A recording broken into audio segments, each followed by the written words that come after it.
Ora bem, como vocês sabem, aqui uma noticiazinha que diz PSP alerta para aumento para o dobro de burlas do Olá mamã, olá papá, olá mãe, olá pai, que é esta questão, né, de que alguém usando o WhatsApp, isto é, usando um número de telefone qualquer, envia mensagens para pessoas, né? E sendo que qualquer pessoa pode ter um número aleatório sem dar os dados pessoais, pronto, mais fácil se torna. Contudo, aqui a PSP, por acaso, até fico quase surpreendido, não é? Porque eles dão uma boa dica. Portanto, sempre que houver qualquer coisa assim do género, por favor, digam para a pessoa ligar, ou são vocês próprios ligam à pessoa. Pronto. Okay? Portanto, é mais fácil.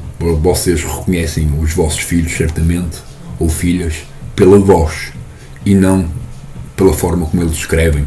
Okay? Contudo, isto poderia ter uma coisa mais a sério. Isto é, é que, primeira pergunta, isto é bom a pessoa fazer perguntas e questionar tudo, como eu gosto de dizer, não é? Que é, como é que, seja lá quem for aleatoriamente, tem o número dos pais, de seja lá de quem for, não é? Se vocês forem a pensar um bocadinho, não é? Em princípio, os filhos, não é? Não vão oferecer os contactos dos pais a ninguém. Portanto, muitas vezes aqui, até nestas situações, eles não falam concretamente sobre isso. Portanto, os filhos continuam a ter um número qualquer, não é? E este novo número tem portanto, o número dos pais, não tendo acesso ao telemóvel dos filhos que têm o número dos pais. Então nós perguntamos, mas então como é que alguém tem acesso aos contactos pessoais de alguém? E então é aí que nós podemos olhar para as companhias, empresas e afins deste Portugal, não é? Que continuam a manter os dados pessoais na internet. Portanto, isso é uma falha de segurança grave. Okay? Grave. Mas também acho que, pronto, as próprias autoridades e afins também não querem saber. Tendo em conta que são empresas, não é? Empresas com muito dinheiro, pronto, elas podem fazer o que quiser e pronto. E mesmo que façam piores coisas que o próprio governo, pronto, está tudo bem. É que um dos maiores erros, não é? Que qualquer companhia faz, incluindo as públicas ou privadas, é guardar os dados pessoais dos seus clientes na internet. Isto é, qualquer um pode aceder a esses dados e muito mais numa perspectiva daquelas coisas dos ataques, não é? Dos ataques informáticos que normalmente fazem uma coisa chamada, o termo é um dump, não é? Que é tipo a recolha de todos os dados de uma vez só, que normalmente ou é copiado ou é mesmo movido. Quando é movido, a empresa repara que a sua base de dados reparou. Quando é copiado, a empresa não sabe de nada, não vê que aconteceu alguma coisa, porque pronto, os dados continuam lá. Contudo, é um bocado aquela coisa que eu uma vez estava a dizer à Caixa Geral de Depósitos, que é o banco que eu uso, que é, eu não preciso dos meus dados pessoais nem associados ao meu perfil, porque eu sei os meus dados pessoais, ok? É a mesma coisa que no Facebook, no WhatsApp, etc. Né? Principalmente, por exemplo, no Facebook, né? É que, pronto, é esta questão. Há uma empresa que está a recolher os dados e guarda os dados na internet. E, portanto, um gajo que perceba do próprio sistema do site, não é? Em princípio, facilmente pode ter acesso a tudo. Moradas, ramificação familiar, nomes das pessoas, número de filhos, contactos, e-mails, etc. Não é? E eles não são administradores nem nada, não é? E portanto, é o que eu digo, eu acho que a malta deve pensar duas vezes antes de fazer este tipo de coisas, né? Que é dar os contactos para seja lá quem for. E as empresas, principalmente, sejam elas públicas ou privadas, deviam guardar os dados pessoais dentro, isto é, fora da rede da internet, fica dentro, fica na intranet. A intranet, como não tem acesso à internet, que é uma rede separada da internet, pronto, aquilo pode ficar onde eles quiserem, digitalizado, não é? E pronto, aquilo só serve para, no máximo, fazer a validação dos dados que serão necessários entre empresas ou para a identificação do cliente, ou seja o que for. E não na internet. Porque a partir do momento que está na internet, nós sabemos que a CIA, a NASA e as empresas mais seguras do mundo já foram vítimas de ataques em que lhes roubaram os dados. Portanto, se as empresas mais seguras do mundo são vítimas dos ataques, o resto das empresas do mundo também o são. E, pelos vistos, essa condição não aumenta a preocupação, nem muito menos a abstração que é necessária ter para que os dados não estejam na internet. Basta fazerem uma chave única, não é?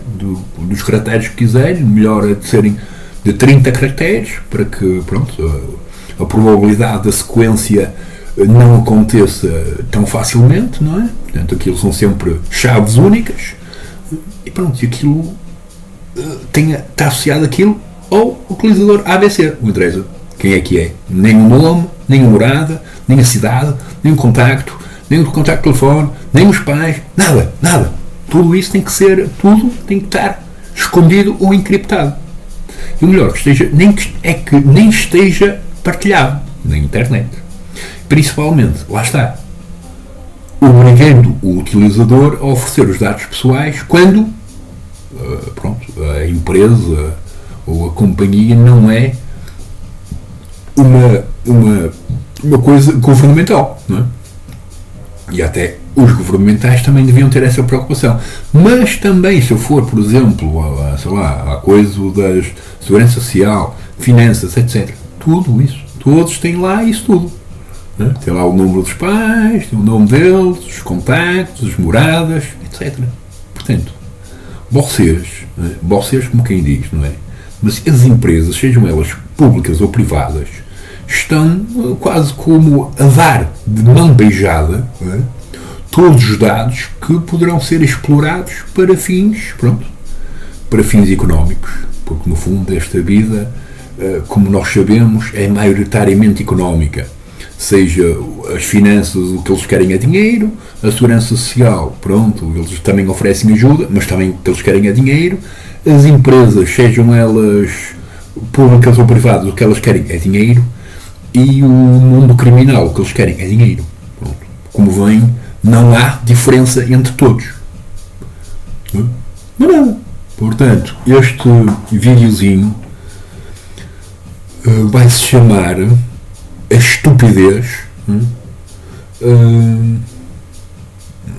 a deficiência mental, e porque um gajo tem que insultar esta gente, porque supostamente eles sabem destes riscos, e já existe informação suficiente há mais de 10 anos sobre estes problemas, e a malta não os quer resolver, nem dificulta o processo para que esse tipo de problemas aconteçam, ou deixe de acontecer. E portanto, eu nem sei, o vídeo poderá ser, por exemplo, como crimes públicos, porque neste sentido é um crime público. Porquê? Porque seja a empresa, tal como o WhatsApp, que é supostamente privada, não é? E que oferece supostamente privacidade, na verdade não oferece privacidade, porque lá está, supostamente qualquer número que está associado também a alguém. Mas tendo em conta que as empresas de telecomunicações oferecem números aleatoriamente, e, portanto a pessoa pode ter um número qualquer sem que haja, portanto, uma referência da pessoa que tem aquele número. Até eu posso fazer isto e nunca poderão saber que sou eu, porque aquele número não tem um nome associado. Okay? Contudo, o problema não está no WhatsApp e o problema não está nos utilizadores do WhatsApp. Não é? O problema está nas empresas que partilham os dados e que depois o resto da malta, isto é, as pessoas que andam ali à curca de dados, andam a fazer o tal dump de dados, não é? A recolha dos dados, pode fazer. Não é? A partir do momento que eu tenho os detalhes do contacto, seja lá de quem for, eu posso fazer o que quiser, porque eu tenho acesso a isso. Simples. E nas empresas de telecomunicações, às vezes é um escândalo. Não é? Nós temos que dar tudo. Número de contribuinte, bilhete de identidade, morada, nome. Quer dizer, no fundo, entre uma companhia privada ou uma companhia pública, não há diferença. Não é? Ambas pedem todos os dados que são necessários para identificar uma pessoa e todas elas partilham esses dados na internet. Isto é, alguém que tenha conhecimento de informática e portanto, das questões de ataques e afins, facilmente tem acesso a tudo. Pronto, portanto, isto vai-se chamar os crimes públicos. Porque, pronto, tem que ser, é tudo público, não é? Incluindo os dados pessoais dos outros.